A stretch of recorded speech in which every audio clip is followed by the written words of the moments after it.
नमस्कार साथियों, जैसा कि आप सभी को पता होगा कि अब आपके एग्ज़ाम काफ़ी नज़दीक आ चुके हैं। अब आपको बिल्कुल 100% तरीके से आपको तैयारी में लग जाना चाहिए।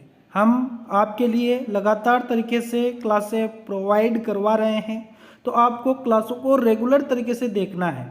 हर एक क्वेश्चंस को अच्छे से याद कर लेना है। यह क्लास तमाम उन सभी विद्यार्थियों के लिए है जिनके सेकेंड ईयर की इलेक्ट्रिशियन थ्योरी में बैक हैं, जिनके सेकेंड ईयर की इलेक्ट्रिशियन थ्योरी में बैक हैं, उनके लिए यह क्लास है जो कि रेगुलर तरीके से आज की यह 10 नंबर की क्लास है। टोटल क्लासें 20 क्लासें आपके लिए आएगी, जिसमें आपको हम 500 क्वेश्चंस देंगे। 500 क्वेश्चंस वो क्वेश्चंस रहेंगे जो कि सभी क्वेश्चंस एग्जाम में पूछे जा चुके हैं। एग्जाम में पूछे गए क्वेश्चनों का बहुत ज़्यादा महत्व होता है, क्योंकि क्वेश्चन बार बार रिपीट होते रहते हैं। इसलिए आप जब एग्ज़ाम देने जाओगे तो आपको इन 500 क्वेश्चनों में से काफ़ी सारे क्वेश्चंस देखने को मिलेंगे। तो कल मैंने आपके लिए यह क्वेश्चन छोड़ा था जो कि डीसी जनरेटर का नाम क्या है, डीसी जनरेटर का नाम पूछा है। यहाँ पर डायग्राम आपके सामने दिया गया है, देखिए इसको ध्यान से अगर आप देखोगे तो समझोगे, और मैं आपको समझा देता हूँ कि ये आखिर में है क्या। देखिए यहाँ पर ये जो आपको दिख रहा है ना, ये है आर्मेचर और ये है फील्ड वाइंडिंग। अब देखिए फील्ड वाइंडिंग और आर्मेचर के बीच में कोई भी यहाँ पर संबंध नहीं है, मतलब कि कोई भी यहाँ पर आपस में नहीं जुड़ा हुआ है। तो यह फील्ड क्या है, पृथक है, यानी कि अलग से है। फील्ड को उत्तेजित करने के लिए, यानी उसके अंदर सप्लाई देने के लिए अलग से क्या लगाया जाता है, स्रोत, यानी कि डीसी स्रोत लगाया जाता है। जैसे कि बैटरी हो या कोई जनरेटर हो, कुछ भी यहाँ पर डीसी सप्लाई देकर इस फील्ड को क्या किया जाता है, उत्तेजित किया जाता है और इस आर्मेचर को घुमाया जाता है। जब यहाँ से फ्लक्स को काटेगा तो यहाँ पर लोड को क्या देगा, करंट देगा। तो यह पृथक उत्तेजित डीसी जनरेटर है, ये आप ध्यान रखना। क्या कहेंगे इसको, तो अलग से उत्तेजित, क्या कहेंगे, अलग से उत्तेजित जनरेटर इसको अपन कहेंगे। ठीक है, तो यहाँ पर आपका ए ऑप्शन कंप्लीटली सही आंसर होगा, ये आप ध्यान रखना। ठीक है, नेक्स्ट क्वेश्चन आपके सामने है, डीसी जनरेटर में पोल शू का उद्देश्य क्या है। डीसी जनरेटर के अंदर जो पोल शू लगाए जाते हैं उनका उद्देश्य क्या है, तो एयर गैप में समान रूप से फ्लक्स को फैलाने के लिए क्या किया जाता है, फ्लक्स के लिए यहाँ पर यह पोल शू लगाए जाते हैं। अगला क्वेश्चन आपके सामने है, अल्टरनेटर में डैम्पर वाइंडिंग का उद्देश्य क्या है। अल्टरनेटर में डैम्पर वाइंडिंग का उद्देश्य क्या है, तो हीटिंग के प्रभाव को कम करने के लिए डैम्पर वाइंडिंग का प्रयोग किया जाता है अल्टरनेटर के अंदर। अगला क्वेश्चन है, कंट्रोल पैनल वायरिंग में प्रयुक्त सामग्री का नाम क्या है। यह जो है ना क्लिप्स है, मतलब क्या होता है कि काफ़ी सारे तार जब बिखरे बिखरे पड़े हुए रहते हैं तो उनको गुच्छी के रूप में बांध लिया जाता है। तो बांधने वाला यह क्या है, टेप है। तो यह केबल बांधने का पट्टी है, क्या है, यह केबल बांधने का पट्टी। ठीक है, अगला क्वेश्चन आपके सामने जो कि आईई नियमों के अनुसार घरेलू वायरिंग में उप सर्किट को जलाने के लिए अनुमेय भार कौन सा है, तो यहाँ पर अनुमेय भार है 800। ठीक है, यह किसके लिए है, उप परिपथों के लिए, उप सर्किट के लिए। अगर यहाँ पर पावर सर्किट के लिए पूछा होता तो 3000 अपन कंप्लीटली सही करते। यहाँ पर ध्यान रखना, अगर पावर सर्किट के बारे में पूछता तो 3000 सही रहता, लेकिन यहाँ पर उप सर्किट के बारे में पूछा है तो यहाँ पर 800 आपका कंप्लीटली सही आंसर रहेगा। अगला क्वेश्चन है, हेक्साडेसिमल संख्या प्रणाली में कितने वर्ण हैं। देखिए हेक्साडेसिमल की अगर चर्चा करें तो 16 आपका कंप्लीटली सही आंसर रहेगा। लेकिन साथ ही साथ अगर बाइनरी के बारे में चर्चा करें, बाइनरी, तो बाइनरी में कितना होता है, तो बाइनरी के अंदर 2 होता है। उसके बाद में आता है ऑक्टल, तो ऑक्टल का भी याद रखना, ऑक्टल के लिए होता है 8। और उसके बाद में चर्चा करें तो ऑक्टल के बाद में आता है डेसिमल, तो डेसिमल के अंदर होता है 10। ठीक है, डेसिमल के अंदर कितना आता है, 10 आता है। तो इन चारों का आप याद रखना, हेक्साडेसिमल का 16, बाइनरी का 2, ऑक्टल का 8 है और डेसिमल का 10 है। इसको आधार भी कहते हैं। ठीक है, आधार भी कहते हैं। अगला क्वेश्चन है, एक दोलन सर्किट में अनुनाद आवृत्ति की गणना करने का सूत्र क्या है। एक दोलन सर्किट जो होता है उसमें अनुनाद आवृत्ति की गणना करनी है। तो अनुनाद आवृत्ति की जब भी गणना करनी हो तो उसके लिए जो फॉर्मूला होता है ना, वह होता है FR बराबर 1/2 पाई √LC। यहाँ पर आपका डी ऑप्शन कंप्लीटली सही आंसर हो जाएगा। अगला नेक्स्ट क्वेश्चन है एसी मोटर स्टेटर वाइंडिंग का प्रकार क्या है। देखिए यहाँ पर यह वाइंडिंग, इसमें भी वाइंडिंग है, इसमें भी वाइंडिंग है, इसमें भी वाइंडिंग है, तो ये सिंगल लेयर वाइंडिंग है। ठीक है, बास्केट वाइंडिंग है जो कि सिंगल लेयर है, बास्केट वाइंडिंग है जो कि सिंगल लेयर वाइंडिंग है, ये ध्यान रखना। अगला क्वेश्चन से डीसी जनरेटर में तरंग वाइंडिंग की विशेषता ही क्या है। तरंग वाइंडिंग के बारे में विशेषता पूछिए तो तरंग वाइंडिंग यानी कि वेव वाइंडिंग में होता है कम धारा और उच्च वोल्टेज होता है। एक आती है वेव वाइंडिंग जिसमें क्या होता है उच्च धारा और कम वोल्टेज होता है, ये तो नहीं होगा यहाँ पर, उच्च धारा और कम वोल्टेज। तो अगर वेव के लिए वेव के बारे में पूछा है तो यहाँ पर आपका सी ऑप्शन कंप्लीटली सही आंसर है। लेकिन एक और वाइंडिंग होती है जो कि होती है लेफ्ट वाइंडिंग।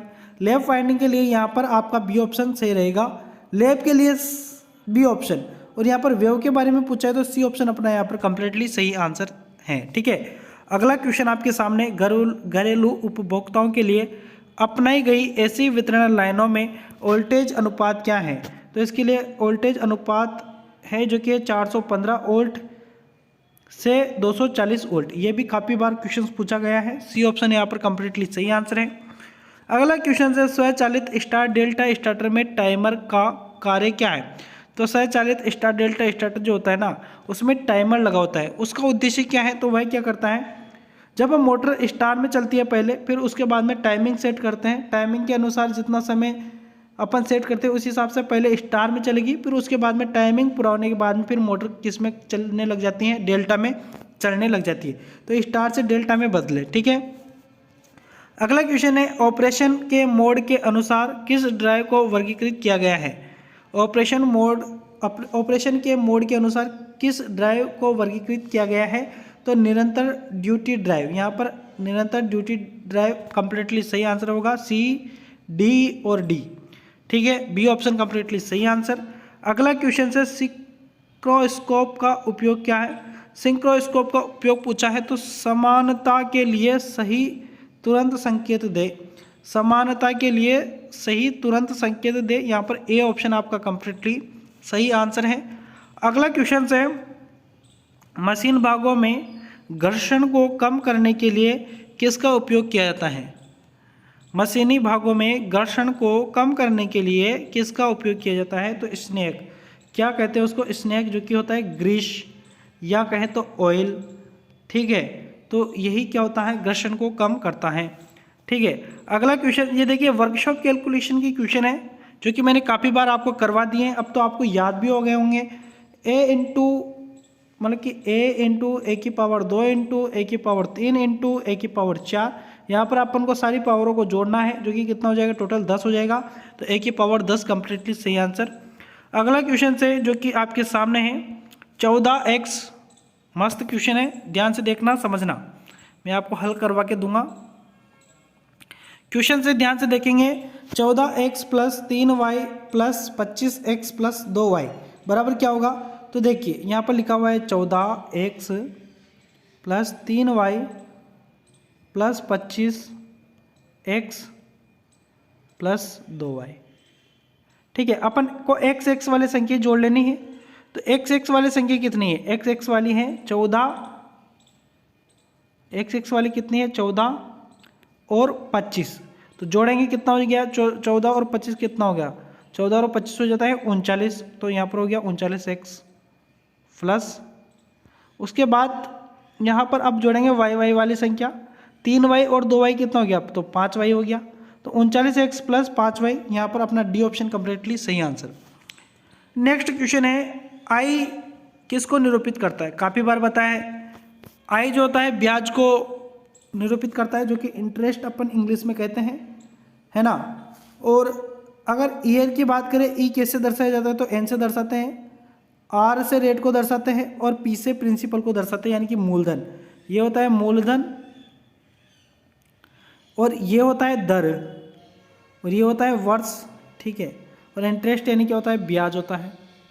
ठीक है, अगला क्वेश्चन आपके सामने है कौन सा प्रतिबल है। यहाँ पर कौन सा प्रतिबल है, पहले भी क्वेश्चन आ चुका है, पहले बता दिया है। ये होता है कर्तन प्रतिबल। कौन सा बल होता है, कर्तन प्रतिबल इसको कहते हैं।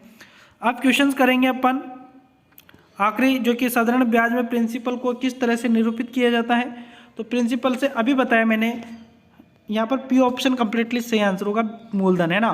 अगला क्वेश्चन है इंजीनियरिंग ड्राइंग का क्वेश्चन, जो कि दिए गए प्रतीक को पहचाने। यह प्रतीक है एसी का, किसका सिंबल है, एसी का सिंबल है, ठीक है, किसका सिंबल है, एसी का सिंबल है। अगर चर्चा करें ओम की तो कैसा होता है, इस तरीके से ओम का सिंबल होता है। डीसी का कैसा होता है, तो डीसी का इस तरीके से होता है, ठीक है, और एसी का ऊपर बता ही दिया। आगे अगला क्वेश्चन है बिना स्विच पी के मुख्य फ्यूज बोर्ड के लिए चिन्ह चुने, तो इसके लिए ये चिन्ह है, यहाँ पर आपके सामने है ये वाला, ठीक है।